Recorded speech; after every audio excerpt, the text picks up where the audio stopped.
On va très bien voir comment les Ukrainiens vont gagner. Et à partir du moment que nous, on gagne, on va négocier avec des Européens. Pas avant. Nous sommes prêts. Mais si vous voulez pas, alors d'abord champ de bataille et après la table de négociation. Salut les amis. Maintenant, ce n'est plus l'heure de négocier ou de faire quoi que ce soit avec l'OTAN, surtout après cette frappe ukrainienne sur Sébastopol. Regardons cette intervention de Piotr Tolstoï et discutons après. N'hésitez pas à laisser vos avis en commentaire. C'est parti. Ça n'a aucun sens de discuter avec les Ukrainiens parce qu'ils sont manipulés par Londres et Washington comme les poupées marionnettes et tous les négociations qu'on a essayé d'entamer au début de l'opération spéciale, ils ont échoué à partir du moment quand Washington a dit que pas de négociation, vous devez gagner sur le champ de bataille, comme a dit M. Borrell. Alors, on va voir.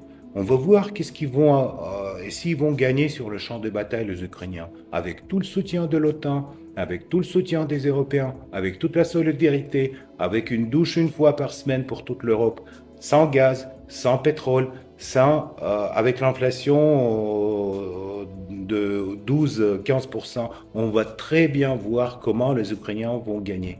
Et à partir du moment que nous, on gagne, on va négocier avec des Européens. Pas avant. Nous sommes prêts. Mais si vous ne voulez pas, alors d'abord champ de bataille et après la table de négociation. Dans l'extrait précédent, Piotr Tolstoï aborde la question de la pacification du conflit entre la Russie et les pays occidentaux.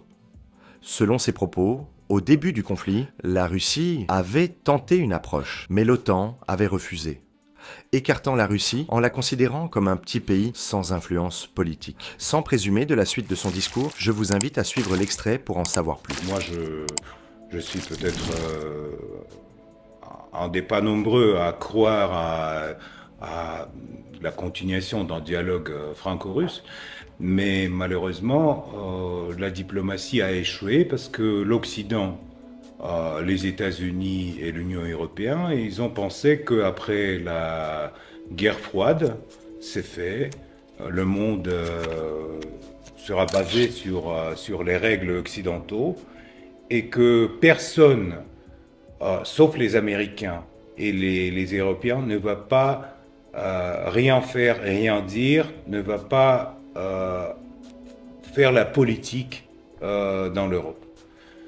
La Russie a été préoccupée par les questions de sécurité. À plusieurs reprises, Poutine, le président russe, a proposé à l'OTAN, aux présidents des pays de l'Union européenne, aux présidents des États-Unis, le dialogue. Parce que pour nous, les problèmes de sécurité étaient très sensibles car après le coup d'État de 2014 en Ukraine, on a commencé à construire une espèce de anti-Russie qui était complètement, diamétralement opposé à tout ce que faisaient les Russes et notamment il y avait plein de problèmes à l'intérieur de l'Ukraine avec les Russes, avec les 20 millions de Russes qui ont été privés de leur langue, privés de la possibilité d'avoir une éducation en russe, poursuit en fait pour ses idées sur l'histoire de l'Ukraine, etc. Mais à part tout ça, il y avait toujours la proposition de la Russie de discuter l'élargissement de l'OTAN, les problèmes de sécurité à cause de militarisation de l'Ukraine, parce que non seulement les conseillers militaires, non seulement les bases militaires, mais aussi la perspective d'avoir les bases de l'OTAN sur les territoires ukrainiens, pour nous, c'est une menace vitale. Comme vous le savez, le monde, la sécurité mondiale est basée sur la concept de puissances nucléaires qui en fait n'utilisent pas l'arme nucléaire, qui seulement préservent le balance de menaces nucléaires. Par exemple, pour nous, le déplacement des missiles nucléaires américains sur le territoire ukrainien, ça réduisait la possibilité de notre réponse en cas de l'attaque par les missiles nucléaires.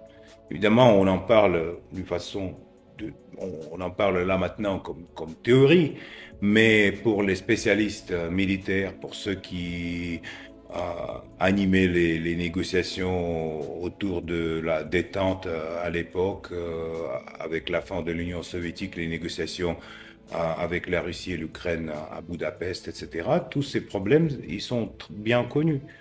L'Occident a ignoré la préoccupation de la Russie.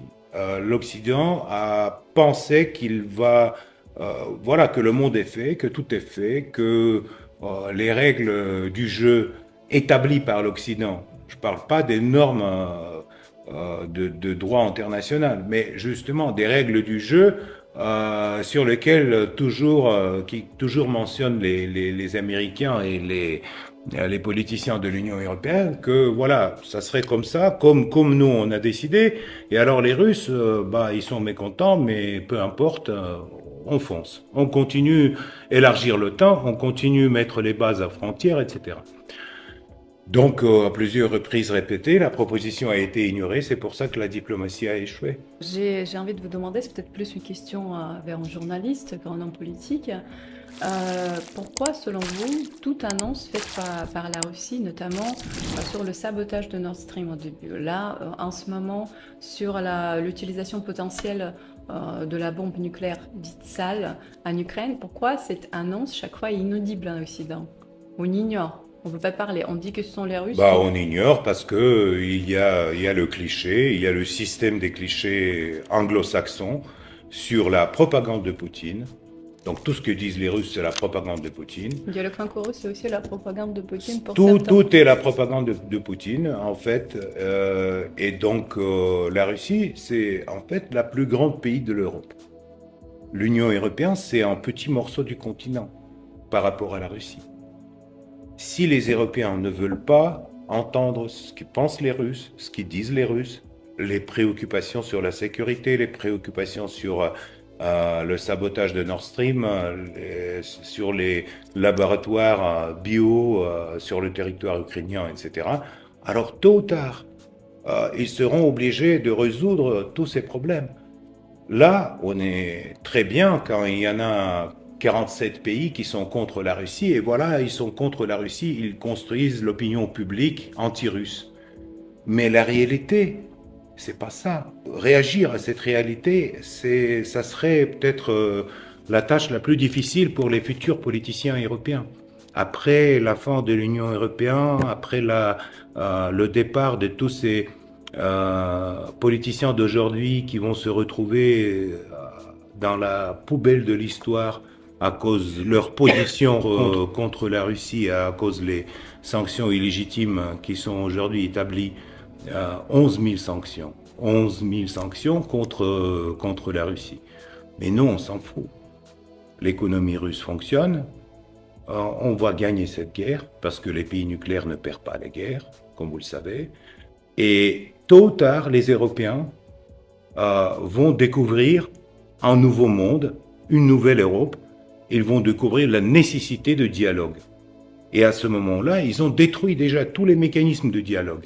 Ils ont refusé toutes les tentatives de discuter les problèmes tranquillement par les diplomates, par les parlementaires, par tout le monde. On est tous sanctionnés, on ne peut pas aller en Europe, tant pis.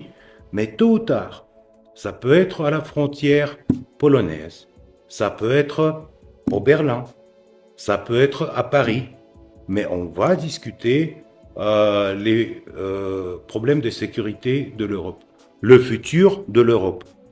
Et vous allez voir, à ce moment-là, les gens qui ont l'idée d'ouverture, l'idée de dialogue, seront bien à la table, contrairement à ceux qui aujourd'hui passent tous ces clichés anglo-saxons sur les méchants russes et agresseurs Poutine qui a bouleversé le monde et qui donc a fait autant de mal au continent européen. À plusieurs reprises, le ministre des Affaires étrangères russe a dit que les Russes officiels sont prêts à discuter. Mais on a l'impression qu'à l'Occident, il n'y a pas assez d'hommes ou de femmes pour pouvoir vraiment porter cette voix de l'Europe en face de la Russie. Qui est cet homme ou cette femme politique en Europe que vous connaissez peut-être et qui serait capable de se mettre à table de négociation? Peut-être anciens politiques, s'il n'y en a pas parmi les politiques actuels. La Russie est prête à discuter. À mon avis, malheureusement, les Européens ont complètement perdu leur souveraineté et leur capacité de discussion avec la Russie à partir du moment quand ils ont, suite aux États-Unis, ont repris les sanctions contre la Russie et cette espèce de boycott contre la Russie. Donc, parmi les politiciens qui sont aujourd'hui au pouvoir, il n'y a pas les politiciens qui vont discuter le futur de l'Europe, ça c'est sûr. Nous, on a le temps devant nous, tandis qu'eux, ils ont très peu de temps, tous ces gens-là. Ils ont leur mandat limité, très, très court. Et donc, bientôt, on verra des nouveaux, on va peut-être discuter avec eux. Nous, on est prêts à discuter, mais en fait, ça n'a aucun sens de discuter avec les Ukrainiens, parce qu'ils sont manipulés par Londres et Washington comme les poupées marionnettes, et tous les négociations qu'on a essayé d'entamer au début de l'opération spéciale, ils ont échoué à partir du moment quand Washington a dit que pas de négociation, vous devez gagner sur le champ de bataille, comme a dit M. Borrell. Alors, on va voir qu'est-ce qu'ils vont, s'ils vont gagner sur le champ de bataille, les Ukrainiens, avec tout le soutien de l'OTAN, avec tout le soutien des Européens, avec toute la solidarité, avec une douche une fois par semaine pour toute l'Europe, sans gaz, sans pétrole, avec l'inflation de 12-15%, on va très bien voir comment les Ukrainiens vont gagner. Et à partir du moment que nous, on gagne, on va négocier avec des Européens. Pas avant. Nous sommes prêts.